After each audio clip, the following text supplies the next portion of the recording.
Hello and welcome to another edition of Peteman Reviews. This time we have the Transformers Generation 1 Masterpiece Edition of Frenzy. Those of you who've seen my review of Rumble will know a little bit around the colour scheme discussions, but we'll just quickly recap here for those of you who might be seeing this. Frenzy, in my view, is red, Rumble is blue. Officially, the toys are the other way round, and actually this guy is Rumble and the blue guy is Frenzy. But I grew up with the cartoon, so I always find it the other way round. It just doesn't look right any other way. So for me, I'm saying Frenzy is red, and we'll take with that for this review. Like all Masterpiece toys, Frenzy in this cassette mode comes with a nice pink cassette, which, as I've said before, and I'll say again, looks nicely like an Energon cube. One thing I don't think I've noticed before, and you might be able to see it here, it does actually have Transformers emblazoned in it, which is quite a neat little touch. Anyway, here is the cassette for Frenzy. As you can see, it's got some nice detailing on that side, and obviously that's the robot side of it, but it looks quite good. Frenzy does come with quite a number of accessories. It comes with the Rumble style pile drivers, which, as we saw, were used in Transformers the movie. It also comes with this little device. One of the pile drivers seems to just have a mind of its own. It also comes with this little device, which we'll talk about in a while. Moving it out of the way. And then it comes with the little shatter sonic guns. These do have the ability to flip up like that to give you different handles. Not quite sure why you'd want that. Well, actually, I tell a lie. They are. I do know. It's so that he can store them on his back if he wants to, or on his hands. Just chucking that on the floor. Why not? Never mind. So, there we are. Now we'll go on to the transformation. So, as with Rumble, it's an identical transformation. Those of you who've seen the other one will see that the hands were quite tricky to take out, so we've got to come prepared this time.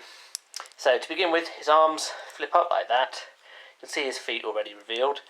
Legs flip down, legs flip down. It helps sometimes to look at it this way so you get an idea of what you're going to produce at the end. The legs just flip like that, and then round like that again. Feet come out, and then you just want to rotate them so that you've got the larger end sticking out the front, and then same here. I will just at this point say how good the construction here is. You know, the ball joints in particular are really good, and it's alright if they pop off because they pop right back on. I have done this a few times, and frankly it's a bit of a relief. The old Transformers, if they pop, that's it, it's snapped. But with the ball joints it's a lot easier. So that just comes out a bit like that, and you can see the red on there. So arms go back down like that, and then again on that side. Rather than sit and fiddle around and struggle with it, we try to get the hands out. We'll go straight to the scissors. You might be advised to doing this as well if you're trying to transform them. You can see, you hook it right and that just flips out. Either that or you probably need to have really long nails. Just because it's one of the most frustrating parts of the Masterpiece toys sometimes. And actually, this does occur also when you have third-party Transformers as well. They're notorious for having things nicely tucked away, but virtually impossible to actually access and transform. His head then just flips up like here, around, rather than have his head on backwards. There we go. So, that little guy is Frenzy. I will just pop him on there, zoom in a little bit. There we go. So, onto his guns. Now, the reason for the different hook, oh, there we are. That's not particularly in focus. But anyway, so that's the longer side of it. That will then fit nicely. If I zoom out, then that's going to look better. So, you see here, we've got the little hook there. That sits in there. Not as firmly as I thought it was going to, admittedly, but that will sit in there and to produce that. However, I don't really like that. What I think, it would help if I had it the wrong way around. So with that, like in that view, That's the chunkier side. The chunkier side then sits in his back like that. It's not a particularly strong hold, see, it just comes right out. But it will just loosely sit in there. Personally, I don't recommend that because, as I say, it's not a chunky hold. So you're better off flipping this the other way. So it's got the short end like that. And then this goes into his hand. It's a very tight fit, but it does snap in. Obviously, he comes with another one, and he's got two hands, so guess where the other one goes. Again, it is quite a tight fit, so you can hear that snap. Pretty good pose. And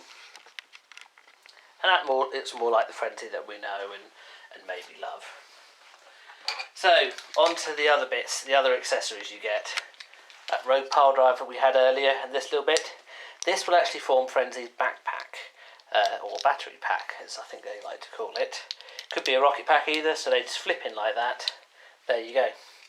Now, on Frenzy's back, you see where his head used to be. There's a gap. That goes right in it. You see on here, it's got two little holes there, which coincidentally fit in there as well. So there we go. See? It slots in like that. Again, it's a bit of an oversized backpack or rocket pack because it's the same size as Frenzy is as well. However, it works. It does fit in reasonably well. Just put him next. I'll try and put him next to his companion Rumble. Rumble's got the pile drivers on, and they're very loose. I don't know if I'm mistransforming them or if this is just a problem with the toy. I'm sure you'll tell me, so if you've got any comments, please do tell me. And of course, what Frenzy would be complete without Soundwave? So there we are. That's Frenzy for you. Frenzy's personality, if Rumble was a punk, or a street punk, then I guess Frenzy is that as well. Except Frenzy's, whereas Rumble can walk the walk, Frenzy less so. In his fleeting appearances, particularly in the comics, he's usually the guy that's getting beaten up.